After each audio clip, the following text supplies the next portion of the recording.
I want to show you this very strange clip from Fox News. I like Fox News. There's still some amazing things on Fox News. Tucker Carlson is the best broadcaster in North America. Smart, well-researched, articulates the blue-collar Republican America First line better than anyone else, sometimes better than the president. And yet, they're wobbly in some areas. Take a look at this. Newt Gingrich, very scholarly man, a professor actually. I like Newt, to listen to him. He had his strengths and weaknesses as a legislator. He was the Speaker of the House for a while. But he's very thoughtful, and any TV panel would be lucky to have him. He's very reasonable too. He's not a wild man. So to have a man of his intellect on a panel and he just says something that is not controversial, and holy cow, did they get really weird. Take a look at this. Destroyed by this violence. Yeah, it's so true. They represent everybody, right? Speaker Gingrich, I know you have a final thought for us. Yeah, look, the number one problem in almost all these cities is George Soros elected left-wing, anti-police, pro-criminal district attorneys who refuse to keep people locked up. Just yesterday, they put somebody back on the street who's wanted for 2 different murders in New York City. You cannot solve this problem, and both Harris and Biden have talked very proudly about what they call progressive district attorneys. Progressive district attorneys are anti-police, pro-criminal, and overwhelmingly elected with George Soros' money, and they're a major cause of the violence we're seeing because they keep putting the violent criminals back on the street. I'm not sure we need to bring George Soros into this. I was going to say you get the last word, Speaker. He paid for it. I mean, why can't we discuss the fact that millions of dollars he spent? I agree with Melissa. George Soros doesn't need to be a part of this conversation. Okay. So it's verboten. All right, we're going to.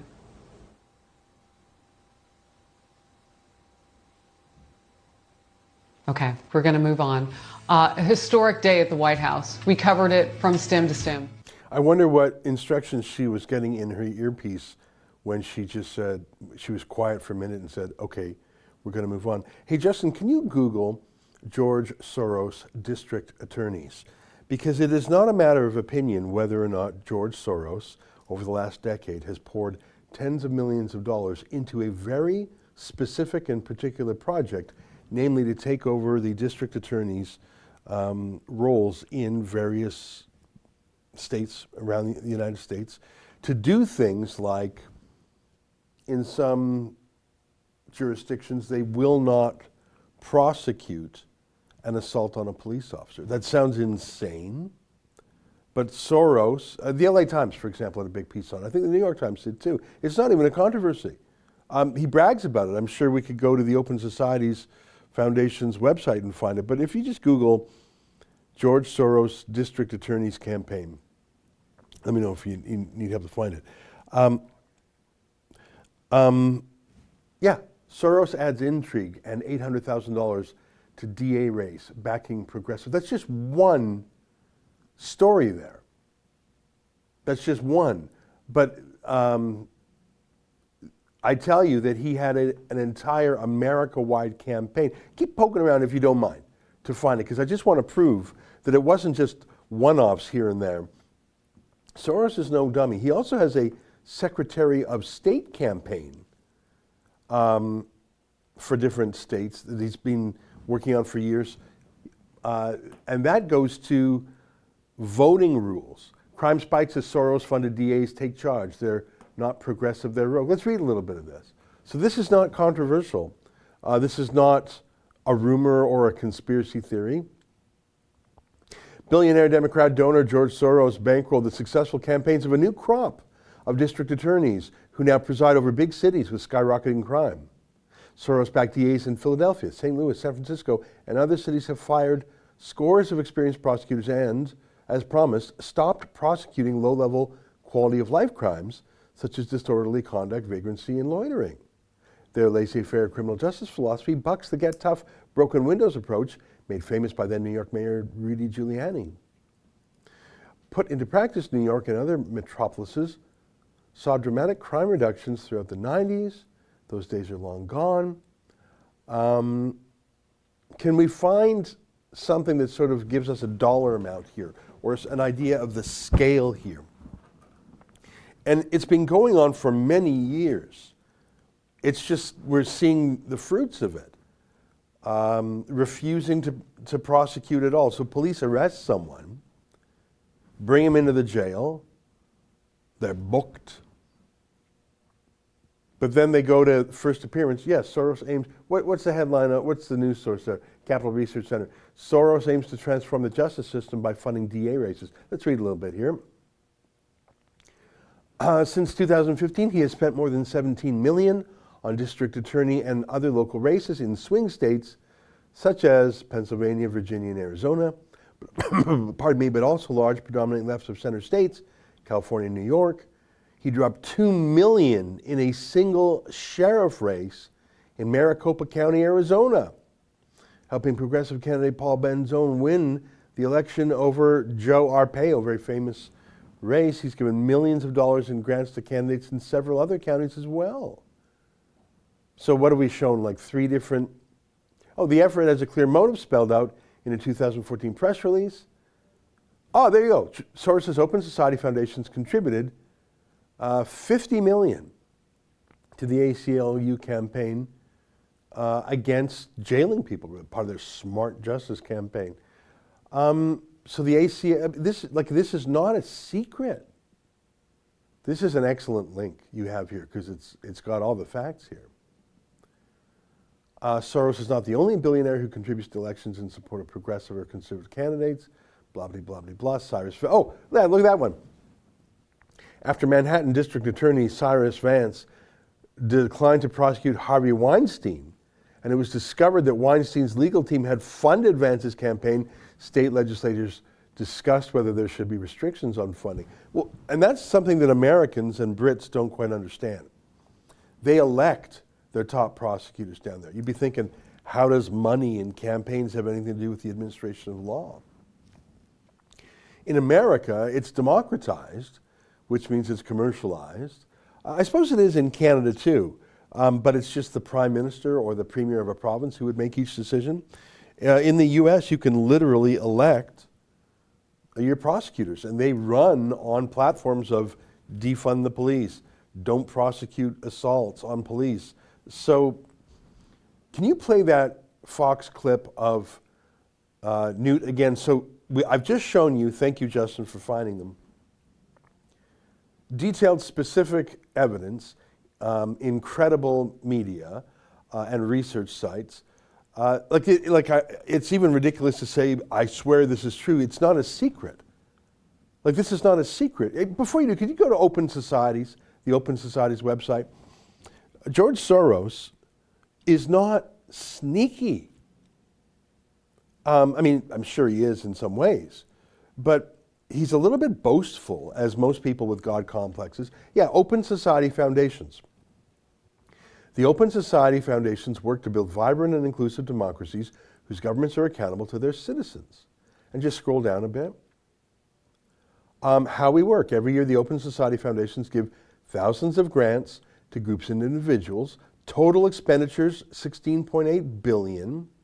2020 budget, $1.2 billion. Total grants awarded, 50,000. What we do.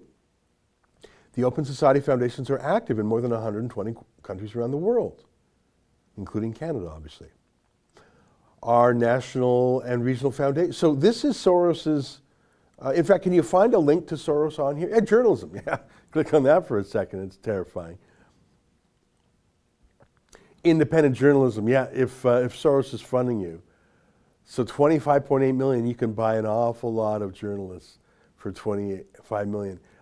Click on the Americas there. I wonder if, is Canada on there? I see maybe global, I don't know, to be allocated. Don't worry about it. But can you go back to, somewhere on this page, and I know this because I've spent some time, go to who we are. Go to who we are. George Soros, right there. Founder and chair. Under George Soros' leadership, the Open Societies Foundation supported individuals, blah, blah, blah. Scroll down a bit. So they talk about it. They talk about, they have a Baudelarized history of him. Scroll down a bit more. They talk about how much of his money he gave away. Let's see if we can find that. Highlights of the foundation, 79, 91. Yeah, there we go. In 2017, the Open Society Foundation announced that Soros had transferred $18 billion of his fortune towards funding the future work of the foundations, bringing his total giving to the foundations since 1984 to over $32 billion. And I say that it's all political. Like, he's not funding cancer research. He's not funding how to improve crops in, the Sahara Desert. 32 billion. So that is George Soros' website. He's the founder. He's the president. He's the guy who put in most of the money. He describes what he's doing. He gives huge chunks of money to Black Lives Matter, to the hard left-wing district attorneys. And now that we've shown you this, both from news reports and from his own website, which I encourage you to poke around in, let's watch that Newt Gingrich clip one more time in the light of what I've just shown you. Right. Speaker Gingrich, I know you have a final thought for us. Yeah, look, the number one problem in almost all these cities is George Soros elected left-wing, anti-police, pro-criminal district attorneys who refuse to keep people locked up. Just yesterday, they put somebody back on the street who's wanted for 2 different murders in New York City. You cannot solve this problem, and both Harris and Biden have talked very proudly about what they call progressive district attorneys. Progressive district attorneys are anti-police, pro-criminal, and overwhelmingly elected with George Soros' money, and they're a major cause of the violence we're seeing because they keep putting the violent criminals back on the street. I'm not sure we need to bring George Soros into this. I was going to say you get the last word, Speaker. He paid for it. I mean, why can't we discuss the fact that millions of dollars he spent? I agree with Melissa. George Soros doesn't need to be a part of this conversation. Okay. So it's verboten. All right. We're going to.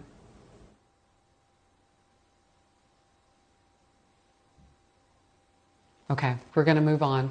A historic day at the White House. We covered it from... What on earth was that all about? Newt Gingrich wasn't even being animated or angry. He was just saying, this is the result of 10 years or 5 or 6 years of Soros calmly, methodically installing left-wing activists in the DA positions. And I just showed you that's exactly what Soros is doing. I mean, Newt Gingrich wasn't even on the attack. He was just saying, this is, if you're wondering why it's happening, this is why it's happening. I don't know what was worse when the 2 women said, we don't need to bring, when one of them said, we don't need to bring George Soros into this. Why? Because that's a news fact. It's not a red herring. It's not unconnected. Why would you tell someone not to bring it in when it actually is a central fact? But that other girl, the blonde girl whose name I don't know, and I'm calling her a girl, I should call her a young woman, but she really had the argument of a girl. No, he didn't. No, he didn't. We just took you through a bunch of news stories on George Soros' own website. Newt Gingrich, like I say, one of the smartest people you'll ever meet. You don't have to agree with him on anything, but Newt does his homework. He's a professor. No, he didn't. Could you play that white girl again there? No, he didn't. She didn't say it like that. But it was total value. You got a professor scholar saying George Soros is funded.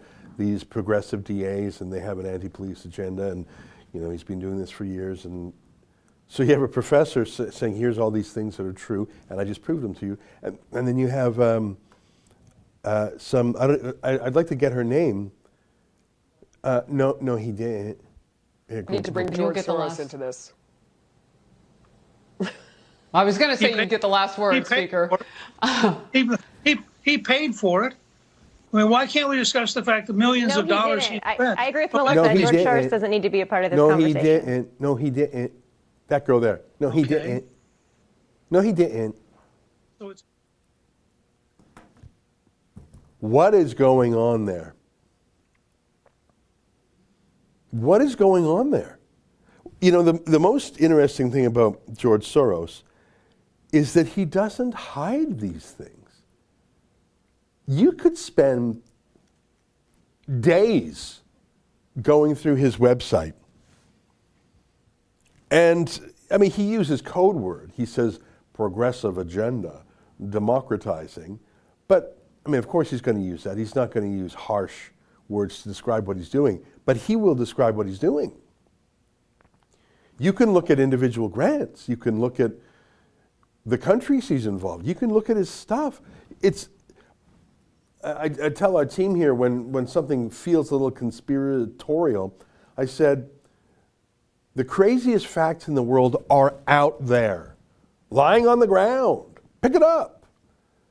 You don't have to concoct something because the craziness is just sitting right in front of your face. I just showed you on Soros's own website that between what he's given and what he just bequested, it's over $30 billion. And it's all for these political, that's a conspiracy theory. No, that's what he is disclosing. Happily, proudly. He's got a God complex. The man, he said that again. We could probably find clips of him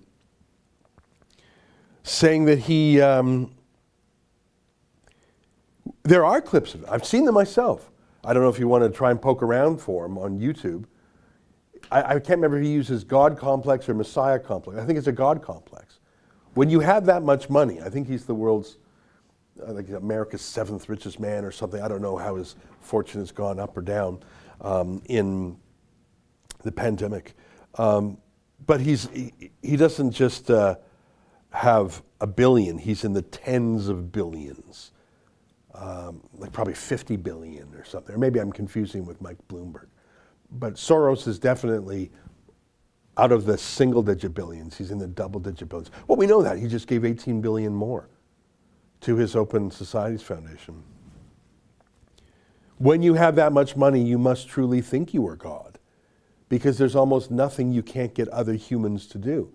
Like King Canute, you cannot order the tides to stop. There's certain things that you can't order the sun to not rise. In the realm of physical nature, you are limited still. But in the realm of human nature, there's almost nothing and almost no one you can't buy. And you don't even have to lead with it. Others in your presence know that, and so they will become yes men. They will try to anticipate your every whim and give you that in advance in the hope that you will smile favorably on them. You do that, and you live that way. How could you not start to think you're a god and that you have the right to order the world as you see fit and to treat people like ants in an ant colony? Nothing more than something to be shoved away. The normal laws and rules don't apply to you.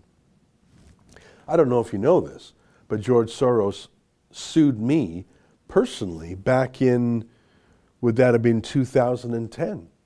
Because I wrote about him in the Toronto Sun. Toronto Sun didn't want to fight. They basically surrendered immediately. I had just started writing with the Toronto Sun then, so like literally my first month or so with them. So the Sun basically said, Ezra, we're apologizing and correcting and getting out of this. I called it like I saw it. George Soros was a Nazi collaborator. He was just a teenager when the Nazis rolled into Hungary. And his father told George, we're going to get through this. We're going to do whatever it takes to survive. So one of the things that George Soros did is he rode his bicycle and delivered the death notices to the Jews. He was a Jew himself, although an atheist Jew, an anti-Semitic Jew, if I may say. He and his father did not like being Jewish, and throughout his life, George Soros has been very anti-Jewish and anti-Israel, but he is an ethnic Jew. So when the Nazis rolled into Hungary at the very end of the war, Hungary was spared for the first 5 years of the war. When the Nazis rolled in, George Soros, I think he was 15 or so, something really young like that. Not a child of tender years, but not a fully independent man. He was a teenager. And so under his dad's instruction, he became an errand boy for the Nazis. And he literally delivered death notices like, come to the train station, and he would deliver these to the Jews, and some of them did. Most of them did. They went to their deaths. Later, George Soros' father told him to pass as a Gentile and go around with some Nazi-type expropriator seizing Jewish properties. And again, if you're a teenager, I'm not talking 17, 18, 19, but 14, 15, and your father says, we're going to die, but we have to live through this, so you do whatever it takes to survive. If that means turning in other Jews, you do it. If that means literally helping carry out the Nazi orders to seize and expropriate Jewish property, you do it, because we're going to survive. And there's a lot of ethical questions there, but I think we can agree, even if we despise George Soros and what he's done, I think you can agree that when you're 14 or 15 and you do what your father says to survive in a war, you can perhaps soften or withhold your judgment of a 14 or 15-year-old. But when that 14 or 15-year-old survives by turning in other Jews and becomes a man of 20, 30, 40, 50 years old, and looks back on his conduct in the passage of time, with the clarity of time, knowing that 6 million Jews were murdered by Nazis and that he collaborated in a way, perhaps not with the full conscience that he fully thought things through, he being 14 or 15 years old doing what his father said. But surely when he was 30, 40, 50, thinking back to how he survived and 6 million Jews didn't, surely he would have some pangs in his conscience. And so the most surprising thing happened. George Soros went on 60 Minutes, the leading investigative news show of the time, on, I think that's CBS, I can't remember. And incredibly, this master of the universe, this God complex, this man who broke the Bank of England, this billionaire vulture capitalist, 60 Minutes asked him, you did things that would put anyone on a psychiatrist's couch. Do you ever have any regrets? And that answer, not what he did when he was 14 or 15, but the answer of what he thought when he was 50 was much more interesting. Do we have that video? Take a look. Lots of people get shipped off to the death camps. Right. My understanding is that you went out with this protector of yours who swore that you were his adopted godson. Yes. Went out, in fact, and helped in the confiscation of property from the Jews. That's right. Yes. I mean, that sounds like an experience that would send lots of people to the psychiatric couch for many, many years. Was it difficult? Not at all. No. No feeling of guilt? No. For example, that I'm Jewish, and here I am watching these people go, I could just as easily be there. I should be there. None of that. There was no sense that I shouldn't be there, because that was guilt. Are you religious? No. Do you believe in God? No. Soros told us he believes God was created by man, not the other way around, which may be why he thinks he can smooth out the world's imperfections. When we went with him to Ukraine, he was treated like a visiting head of state and was received by the president. Then he was received by the prime minister and finally the central bank. 20% in cash. They even allowed him to look at the books and asked him for advice. Lots of people want George Soros' advice. Whether I or somebody else does whatever is happening in the markets, it really doesn't make any difference to the outcome. I don't feel guilty because I'm engaged in an amoral activity which is not meant to have anything to do with guilt. Part of the reason he is so rich is that the Soros hedge funds operate offshore in the Netherlands Antilles to avoid scrutiny by the Securities and Exchange Commission. So even while Soros tells Congress and the Treasury that hedge funds must be regulated to stop the global crisis, he's avoiding the rules. Why is it that Americans can't invest in the quantum fund? It's an offshore fund. Why is that? Because the fund is not registered with the Securities and Exchange Commission.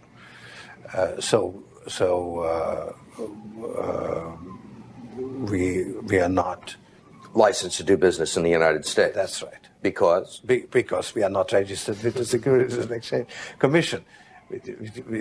Because we find it more convenient to operate without it. So in some ways it's to escape regulation. Yeah, that's right.